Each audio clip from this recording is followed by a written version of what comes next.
Hoy nos vamos a centrar en los conceptos de antígeno y anticuerpo, ¿vale? Y veremos, perdón, cómo estos se unen, ¿vale? Ayer vimos los componentes a nivel de órgano y tejido y los componentes celulares. Pues hoy vamos a ver cómo interaccionan ya el patógeno con mi sistema inmune a través de las moléculas. Y es que son las moléculas las que llevan a cabo la gran parte o la gran carga de esa actividad inmune, ¿vale? Nosotros vamos a centrarnos en la pareja de moléculas estrellas, ¿vale? En las que son específicas y que nos permiten ver cómo funciona el proceso más fácilmente, que son los antígenos y los anticuerpos. No confundamos nunca antígeno y anticuerpos, porque entonces la hemos cagado estrepitosamente, ¿vale? Tenemos que diferenciar muy bien los términos, ya que nos puede jugar una mala pasada. Nosotros, los antígenos, vamos a ver que es la molécula que pertenece al patógeno. Es decir, la molécula que va a estar en el patógeno que a mí me permite reconocerlo. Mientras que el anticuerpo es la molécula marcadora que yo sintetizo para marcar el patógeno y que otras células lo reconozcan. ¿Sí? Vamos a empezar estudiando el antígeno y luego el anticuerpo. Si el antígeno tiene que ser una molécula específica que a mí me permita saber que eso es patógeno y otra cosa no es patógeno, o que un organismo es patógeno y otro organismo muy parecido a él no lo sea, ¿qué tipo de biomolécula voy a utilizar yo para que sea un antígeno? ¿O cuáles voy a utilizar como antígenos, como moléculas de reconocimiento? Si necesito que sean específicas. El anticuerpo. Proteínas. Proteína, ¿vale? Tipo de molécula. Yo voy a necesitar para poder reconocerla que sea específica. Entonces, ¿qué tipo de molécula va a ser? Proteína, principalmente. Proteínas que estén en qué parte del organismo patógeno, si yo quiero reconocerlo. En la membrana. En la membrana. Son proteínas que van a estar casi todas fuera, ¿vale? Antígenos, vamos a ver que son proteínas y además específicas. Y en concreto, proteínas que van a estar externas. Ahora, ¿siempre van a estar externas? No. Yo tengo dos tipos de antígenos, ¿vale? Aquellos que a mí me causan perjuicio o mal, ¿vale? Los que son perjudiciales y los que no son perjudiciales. Y vamos a ver un ejemplo. Imaginaos que yo tengo una célula, ¿vale? Una bacteria que tiene Oye, dos... Pedro, una cosa. Dime. Antes de nada, ¿estás compartiendo pantalla o algo? Uy, que pensaba que sí porque lo tenía de la clase de anterior. A ver, gracias por avisarme. Ay, de nada, digo, igual me ha parado algo y no veo. Claro, Y como no hago me la había llamada. dicho nada, Vale, pensaba vale. que lo veíais. Perdonad. ¿Vale? Lo que os he ido poniendo antes, ¿vale? Por si, aunque como luego voy a subir el vídeo, lo tenéis. Antígeno y anticuerpo, ¿vale? El antígeno pertenece al patógeno y el anticuerpo pertenece al cuerpo humano y es la molécula que me permite marcarlo, ¿sí?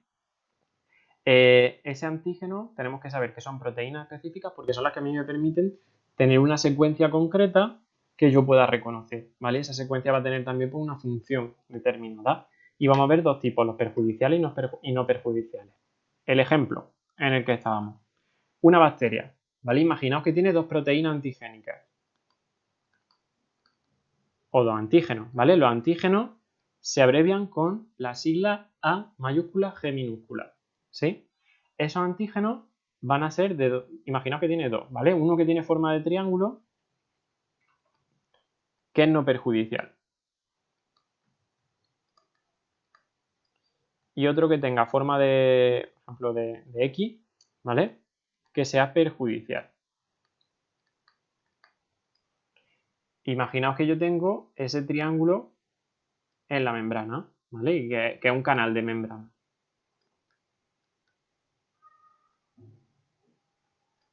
A mí, como es un antígeno, me permite reconocer a la bacteria esa proteína. al tratarse de un antígeno, aunque no sea perjudicial? ¿Sí? ¿No? ¿Qué pensáis? Yo creo que sí. ¿Por qué, Andrea? Es que no lo sé, pero como son especies. No, es que no tiene nada que ver. Tú explícamelo como tú Pues no crees sé. y ahora ya vemos si No, te has equivocado o no. no, es que a ver, tampoco, o sea, yo como la definición es pues que se unen a anticuerpos específicos y no tiene nada que ver, digo, bueno, pues igual son capaces de determinar qué tipo de célula es. Pero no.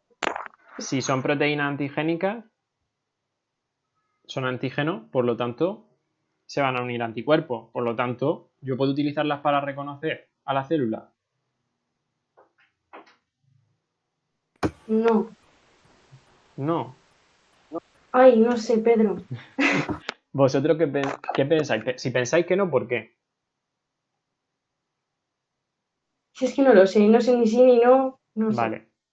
Es una proteína. Es específica, pero no es perjudicial. ¿A mí me sirve para reconocer?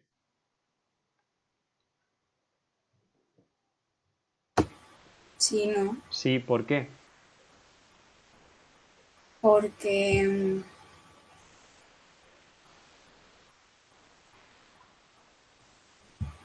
Yo te he dicho dos características, o he dicho dos características, que es específica y no perjudicial. ¿Cuál de las dos me permite reconocer? especifica. Que es específica. Cualquier proteína específica, sea o no perjudicial, a mí me permite reconocer a un organismo. Por lo tanto, actúa como antígeno. Ahora, la otra proteína, que es perjudicial y específica, actúa como antígeno.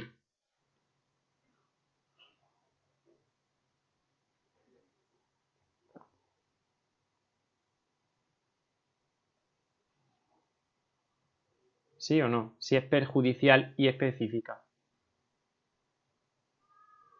Sí, Sí. Ahora imaginaos que en este caso, esta que os estoy diciendo perjudicial específica es una toxina, ¿vale? Que genera la célula dentro de ella en su citoplasma. ¿Cuándo será esa toxina antígeno?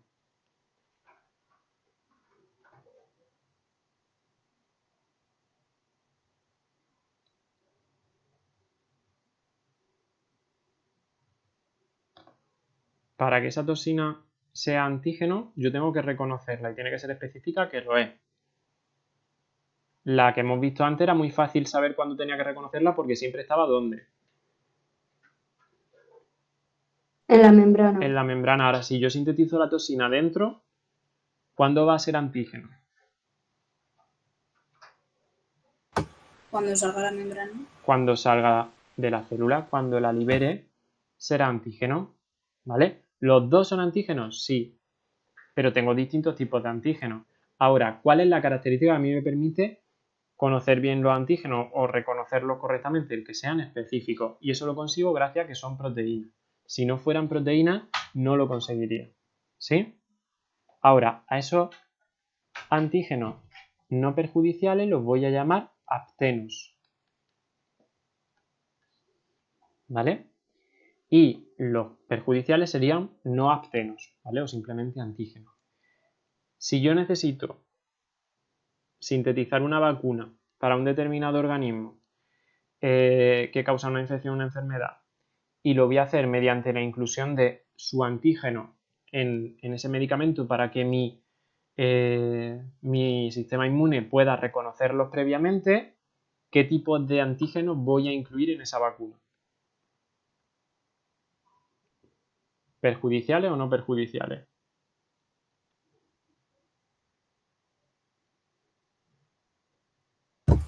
No perjudiciales. ¿Por qué? Porque si yo incluyo la toxina, ¿qué podría suceder? Que perjudique al organismo. Que perjudica al organismo y además detectaría el organismo más tarde o más temprano. Claudia, ya que estabas tú hablando. Más tarde hay, porque tendría que salir de la célula. Exactamente. ¿Vale? Muy bien.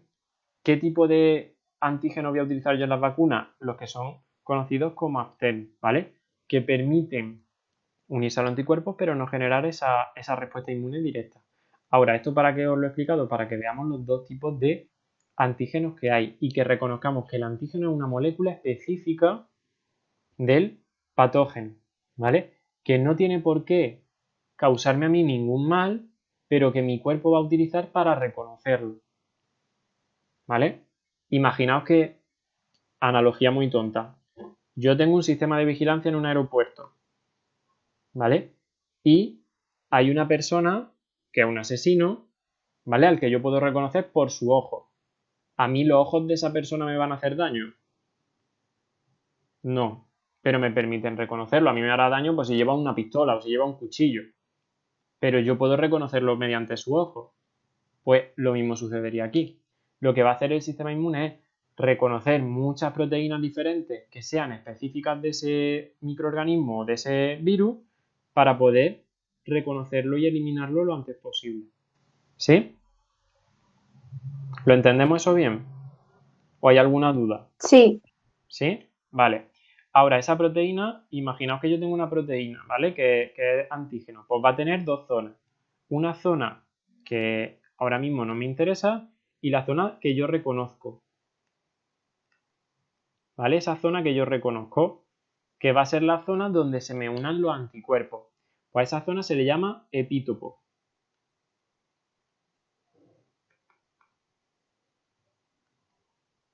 ¿Vale? Y lo podéis encontrar también como epítope. Con E. ¿Vale? Cualquiera de los dos es válido. ¿Vale? Topo es lugar, epi es exterior, ¿vale? Externo. Es como la zona más externa de la proteína que es a la cual se une el anticuerpo, ¿vale? Y a ese epítopo se va a unir el anticuerpo gracias a una parte que se llama parátopo, ¿vale? Y van a ser específicos. ¿Cómo consigo yo que sean específicos? Haciendo que tengan una secuencia de aminoácidos muy concreta, ¿sí? ¿Entendemos bien el antígeno? sí, Entendemos bien cómo son sus partes, cómo son sus tipos, por qué me interesa a mí estudiar cómo es un antígeno. ¿Vale? La gran mayoría silenciosa también. Por favor, decidme algo. sí, sí, Sí, sí, seguro. Que sí. cuando yo lo explico es muy fácil, pero luego si no lo tenemos que aprender es muy difícil. O sea, no difícil, sino que son muchas palabras, ¿vale?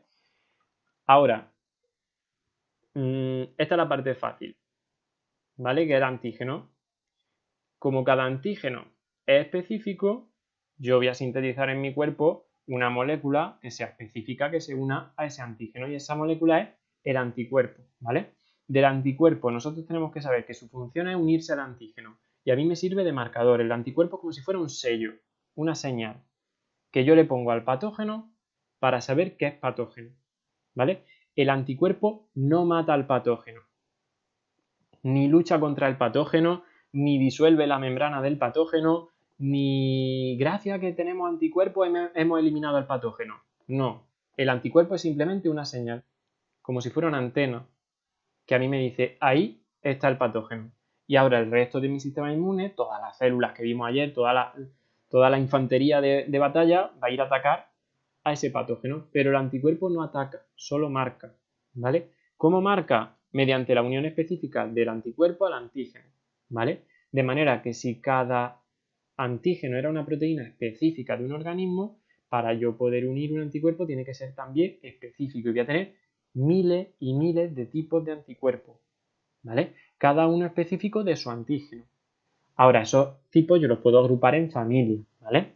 Nosotros vamos a ver que los anticuerpos son glucoproteínas, ¿vale? En concreto son glucoproteínas de la familia de la inmunoglobulina.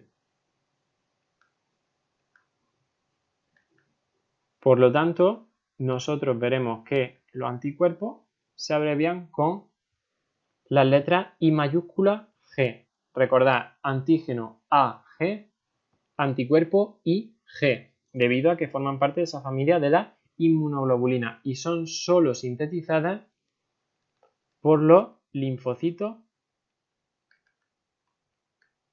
B. No hay ninguna otra célula que sea capaz de sintetizar esos anticuerpos, ¿vale? De los anticuerpos tenemos que saber la estructura, que es lo que tenéis aquí pero me voy a pasar directamente al dibujo, ¿vale? Y lo voy explicando, ¿vale? Aún así, lo que yo vaya a explicar ahora lo tenéis aquí resumido, ¿vale? Cada una de las partes en qué consiste, ¿sí? Nosotros, los anticuerpos tienen una estructura muy específica, ¿vale? Que son 4 cadenas proteicas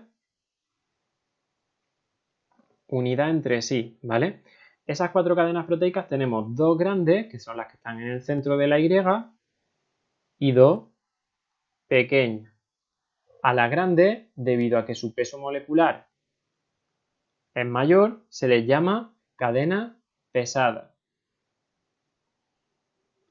OH, de heavy en inglés, ¿vale? Y a las pequeñas, debido a que su peso molecular es menor, se le llama ligera, ¿sí? O L en inglés. De manera que tenemos dos tipos de cadenas, las pesadas interiores, las ligeras exteriores. Entre sí, las cadenas pesadas veremos que son flexibles, ¿vale? Porque tienen dominio en beta láminas, que son estos que veis aquí, ¿vale? Y luego alfa hélices en esta zona que hacen aquí el cuello de la Y, ¿vale? Entre esos dominios alfa hélice de las dos cadenas pesadas yo tengo situado fuerzas intermoleculares en forma de puentes disulfuro. Y así me uno las dos pesadas, ¿sí? Ahora esas dos pesadas que tengo ahí las tengo unidas a su vez a las dos ligeras, también por puentes disulfuro. De forma que las dos pesadas se unen entre ellas por dos puentes disulfuro y cada pesada se une a una ligera por un puente disulfuro. ¿Sí? Esas cadenas proteicas van a su vez unidas a glúcidos. Por eso hablamos de una glucoproteína. Y los glúcidos van a permitir la unión del anticuerpo a otras células, a otros anticuerpos que no son el antígeno, ¿vale? La unión al antígeno la hace a través de este extremo, ¿vale? El extremo, digamos, los brazos de la Y, ¿sí? Esos brazos son la región específica del anticuerpo, ¿vale? Y a la cual yo voy a llamar región variable. ¿Por qué la región específica es la región variable? Porque dependiendo de cada tipo de antígeno, la región variable cambia en el anticuerpo, ¿sí? De manera que cada anticuerpo se une a un tipo de antígeno concreto. Y el resto de las cadenas proteicas es lo que conocemos como región fija o constante, ¿vale? Que es la región que mi cuerpo reconoce.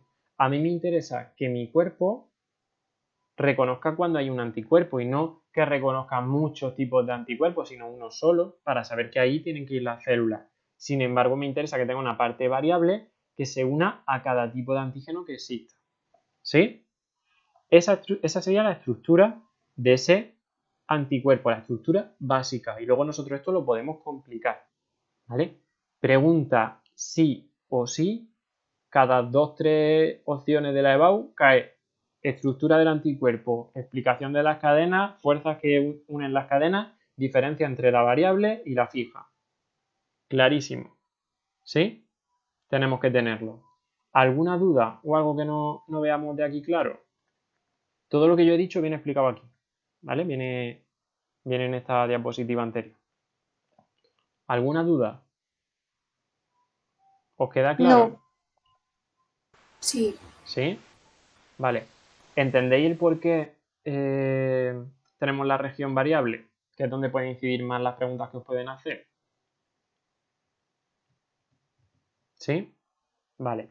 Ahora, nosotros lo vemos así siempre, pero que sepáis que los anticuerpos, la inmunoglobulina, realmente son así, ¿vale? Al contrario.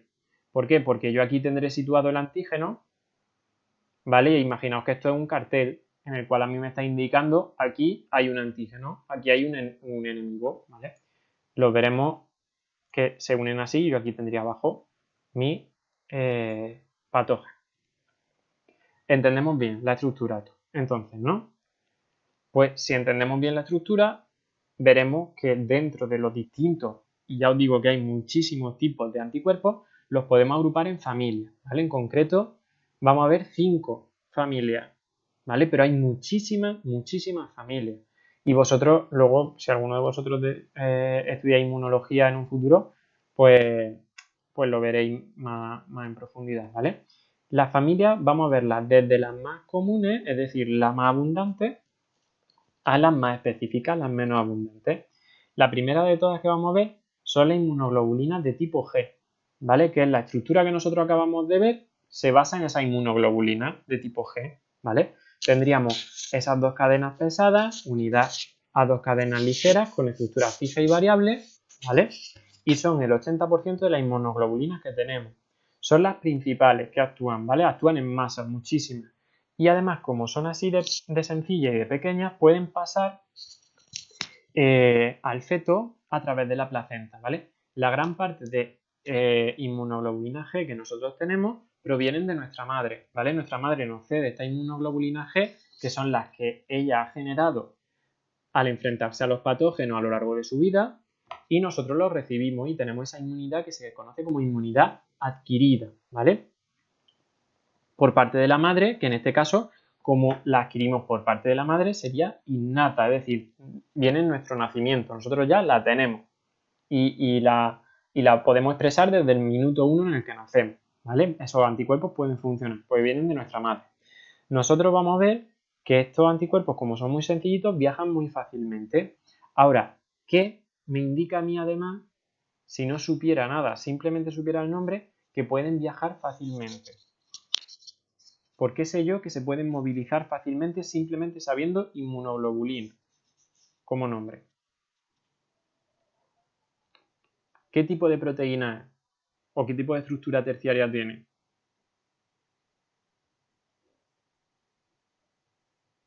Si es una inmunoglobulina. ¿Os acordáis de los dos tipos de estructura terciaria que tenían las proteínas? ¿O no? ¿Es lo de alfa hélice y beta lámina? Esa era la secundaria. Un nivel más. Glomerular y Teníamos estructuras de tipo globular y el otro tipo, ¿os acordáis? Teníamos formando glóbulos, ¿vale? O lo que son productos más o menos con forma esférica, y la otra eran formando fibras, como el colágeno, por ejemplo. ¿Qué tipo de estructura era?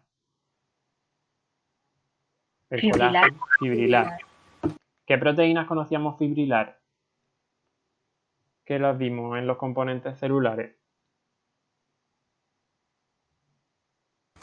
las de la membrana. Las de la membrana no. Precisamente las de la membrana son globulares.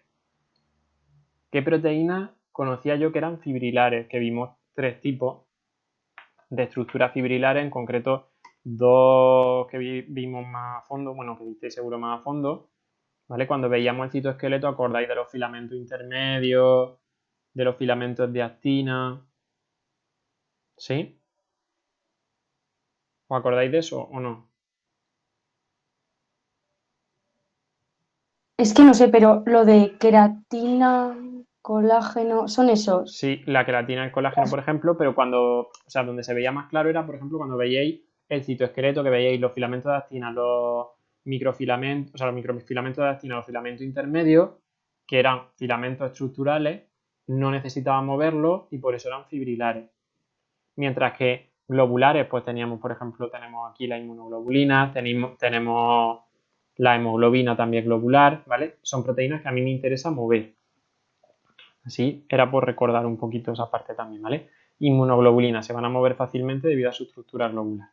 Nosotros, inmunoglobulina G, la más sencilla, ¿vale? Ahora imaginaos que yo tengo solo inmunoglobulina G. Cada inmunoglobulina G, ¿a cuántos antígenos puede unirse?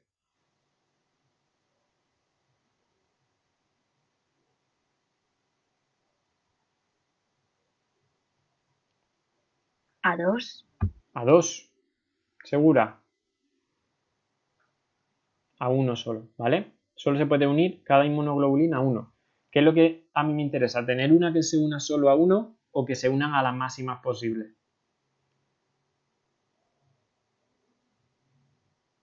A las máximas A las posibles. máximas posibles. Pues ahora, si esta es la estructura más sencilla, ¿qué es lo que pensáis que voy a hacerle a esa estructura?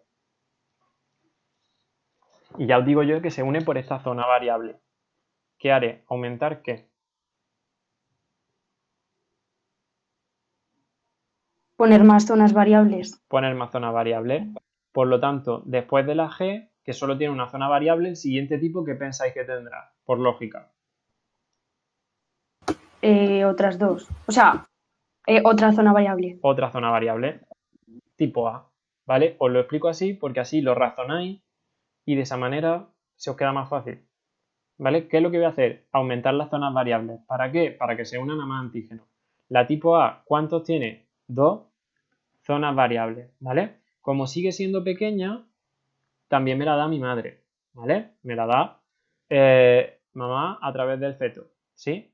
Y esa inmunoglobulina A es la segunda más numerosa de manera. La más numerosa es la G, después la A, ¿sí?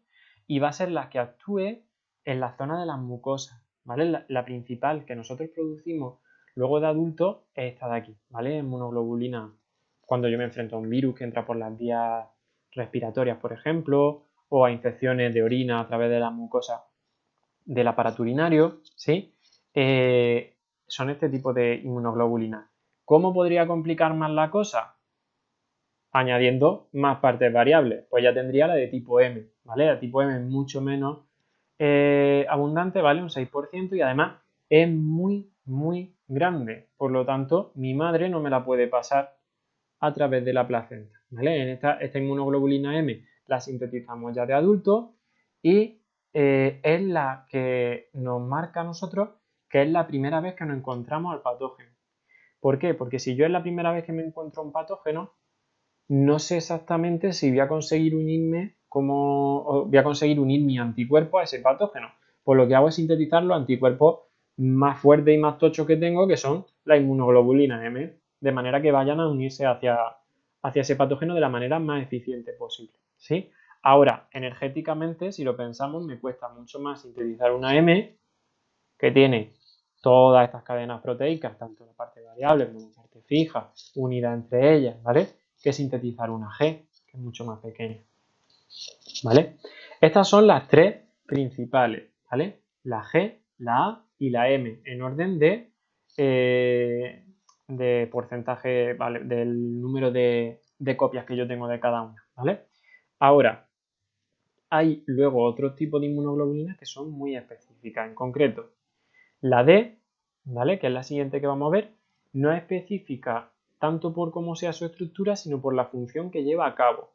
Y es que mientras que las otras se unen solo al antígeno, ¿vale? La inmunoglobulina D es capaz de activar otras células del sistema inmune, ¿vale? Y lo que vamos a hacer es que vamos a activar otros linfocitos B para que sinteticen más inmunoglobulina G, M y A, ¿vale? Y por último, la inmunoglobulina de tipo E, ¿vale? La inmunoglobulina de tipo E no es que sea nada especial, si os fijáis tiene una concentración de muy por debajo del 1%, ¿vale? Un 0,002%, pero es la encargada de los procesos de tipo alérgico. Y si alguno de vosotros sois alérgico, pues seguramente ahora mismo os acordéis de la inmunoglobulina E y digáis, ¿cómo leche si solo está en un 0,002%? A mí me la hace pasar tan mal. ¿Qué es lo que sucede con esta inmunoglobulina E en personas alérgicas? Que mientras que una persona que no es alérgica mantiene estos niveles estables, ¿sí? Nosotros, o yo por ejemplo que soy alérgico, cuando estamos en un proceso alérgico, este porcentaje que veis tan pequeñito sube a casi un 10%. Entonces, imaginaos si vuestro cuerpo está acostumbrado a un nivel de 0,02% de una inmunoglobulina, si de repente la aumentamos un 10%, ¿vale? Estamos multiplicando hasta por 10.000, ¿vale? En algunos casos, la concentración de estas proteínas, que lo que van a hacer es aumentar la reacción del sistema inmune, de manera que una alergia no es más que una reacción exagerada o exacerbada del sistema inmune, es decir, el sistema inmune reacciona frente a algo que no debería reaccionar. ¿Por qué? porque esta inmunoglobulina E, ¿vale?, ha aumentado mucho su concentración, de manera que se encuentra con esa proteína que reconoce que normalmente no debería encontrarse porque está en una concentración muy bajita, ¿vale? Así que si alguno de vosotros sois alérgicos, aquí tenéis al culpable o la causante. El causante o la causante no es el polen está ahí y el polen no tiene por qué causar alergia. El causante es nuestro sistema inmune que funciona de manera errónea sintetizando muchísimas inmunoglobulinas de tipo E, ¿vale? ¿Claros los 5 tipos y cómo paso de uno a otro?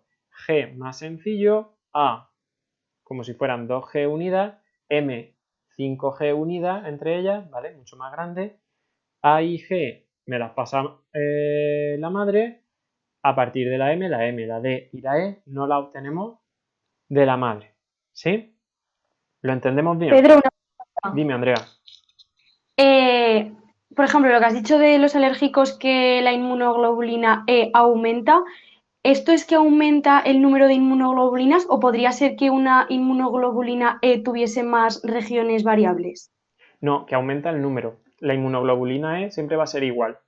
Y cada inmunoglobulina E se va a poder unir a un antígeno. De manera que lo que hago es aumentar muchísimo el número de inmunoglobulina E, pero todas separadas, ¿vale? No con varias regiones variables. Y entonces lo que van a hacer es que si yo tengo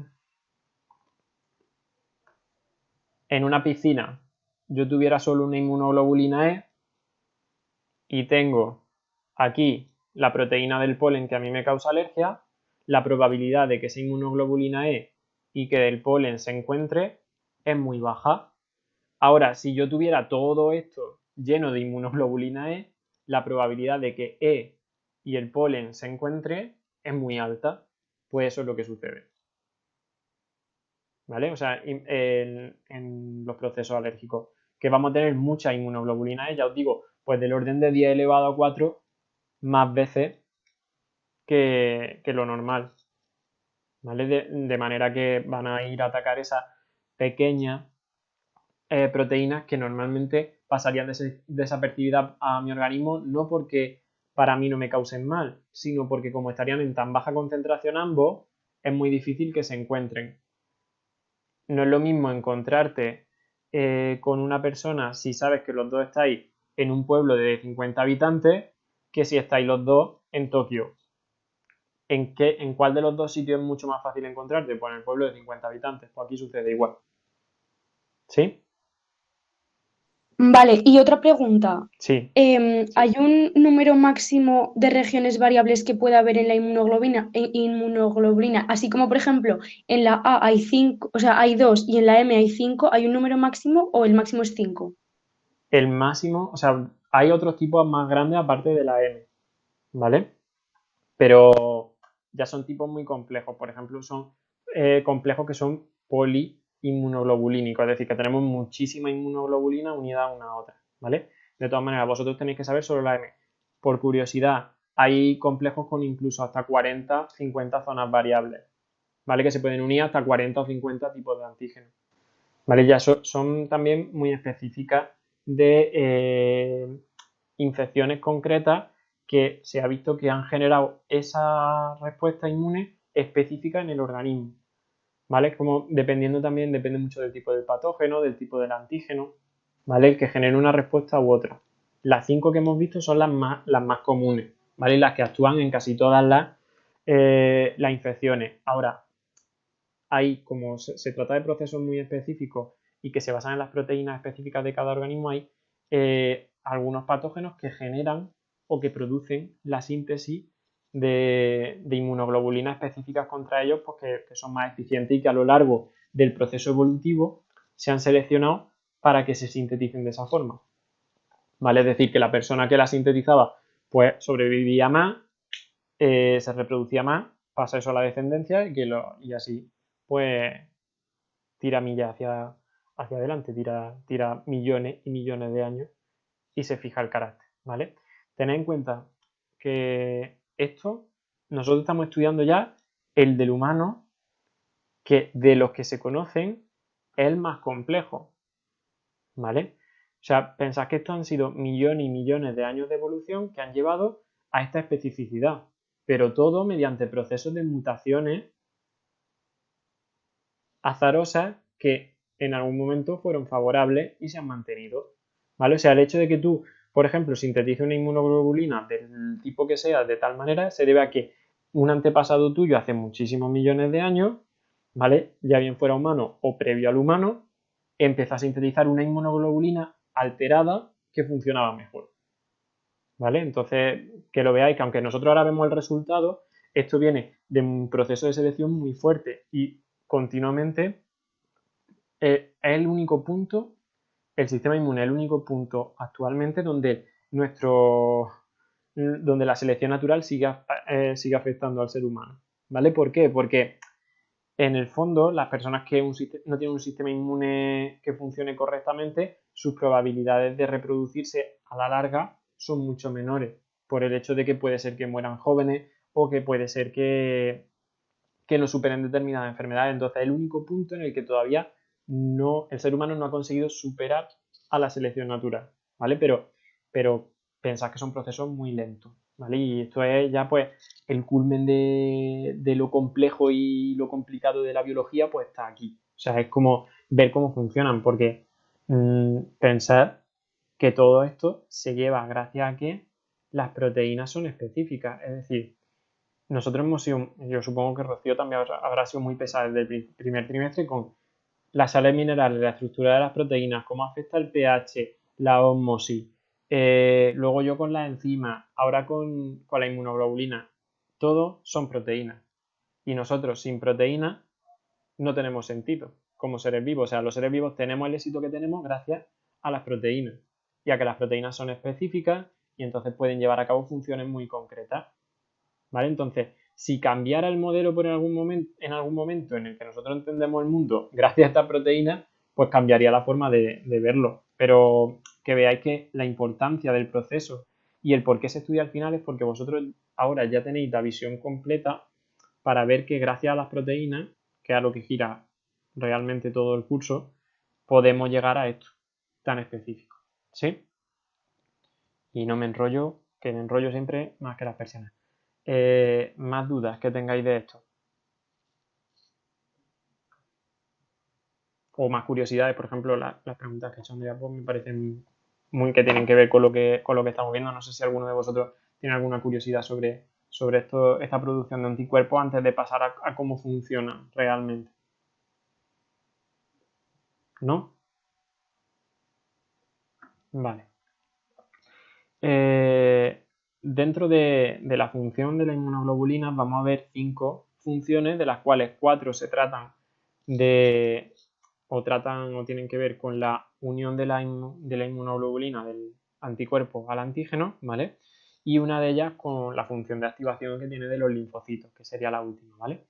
Vamos a ir de lo más simple y lo primero, ¿vale? Lo más sencillo, la primera vez que se encuentran la inmunoglobulina y el antígeno, a lo más complejo.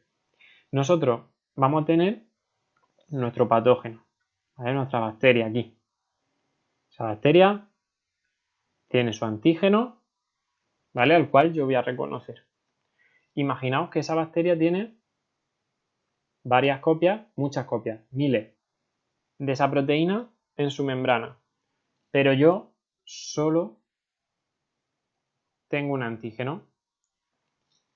¿Cuántas veces puedo marcar yo a esa bacteria? O sea, solo tengo un anticuerpo, perdón, que he dicho antígeno. Solo tengo un anticuerpo. ¿Cuántas veces puedo marcar yo a esa bacteria? Una, porque solo tengo un anticuerpo. De manera que ese anticuerpo se va a unir a ese antígeno. ¿Vale? Imaginaos que están unidos. Y ahora, porque el mundo es tridimensional, la célula, por ejemplo, una célula NK que debería encargarse de eliminar esa célula patógeno, pasa por esta zona. Mi célula NK que tendría que haber eliminado a este patógeno, ¿se ha dado cuenta de que es un patógeno? Decidme vosotros.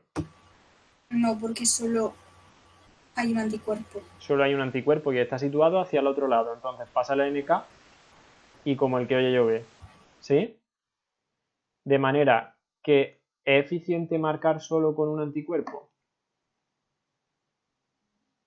No. ¿Qué es lo que voy a intentar yo? Sintetizar muchos anticuerpos que me marquen al patógeno, ¿vale? Lo primero que vamos a hacer es la activación del sistema complemento.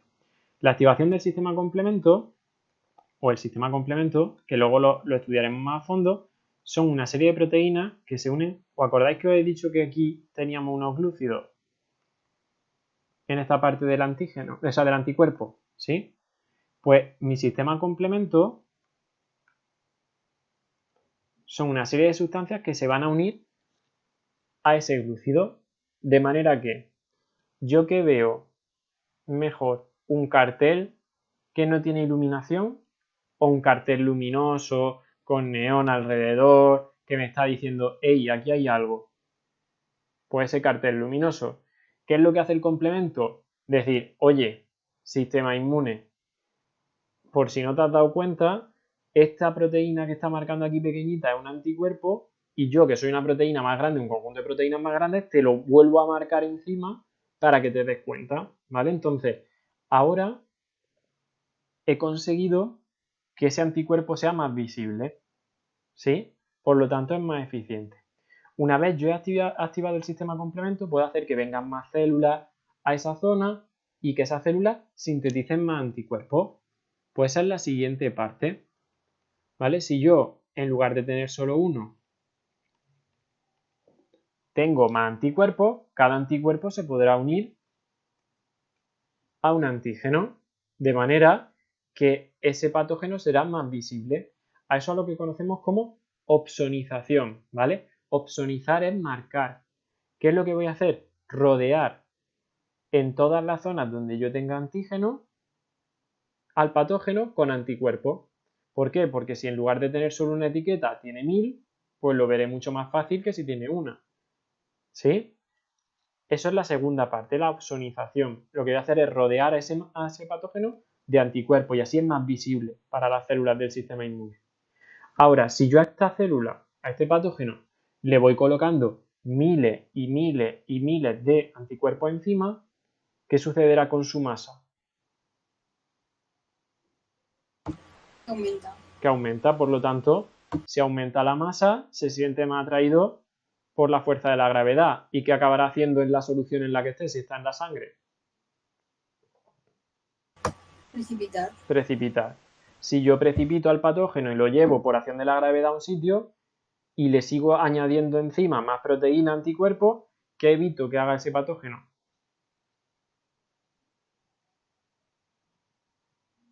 Si yo lo he precipitado y lo estoy avasallando y le estoy echando encima todas las proteínas que tengo posible, ¿qué voy a evitar que haga el patógeno?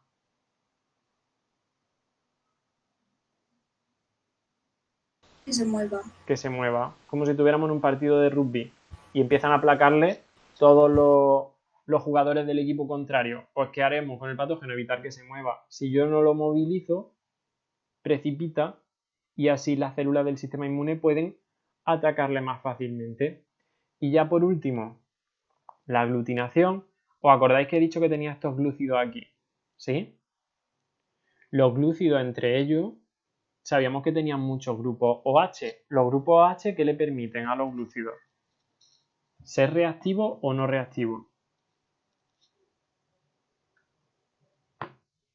Si tienen grupos OH, un compuesto que tenga grupos de tipo OH, ¿son reactivos o no reactivos?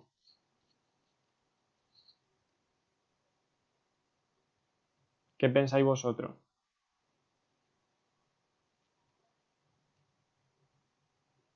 O sea, imaginaos que tengo este glúcido de aquí que acaba en un grupo OH, ¿vale? Está en una solución. Esa solución tiene un pH, imaginaos, de 5. Que tiene un pH 5, ¿qué significa? Que tiene muchos protones o pocos protones esa solución. Si tiene un pH más o menos bajo o por debajo del neutro. Muchos. Que tiene muchos protones. Si yo tengo aquí muchos protones, y tengo ahí grupos OH, ¿qué van a hacer esos grupos OH si se encuentran con los protones? ¿O qué van a tender a hacer? ¿O qué puede suceder? Reaccionar. Reaccionar. De manera que los glúcidos, que eran carbohidratos, que eran moléculas de carbono, o sea, cadenas de carbono hidratadas, es decir, que a un lado tenían una H y al otro un OH, ¿son moléculas reactivas o no reactivas? Reactivas. Reactivas. ¿Qué quiere decir eso? Que cuando unos glúcidos se encuentren con otros, si además estamos en presencia de agua, ¿qué van a hacer entre ellos?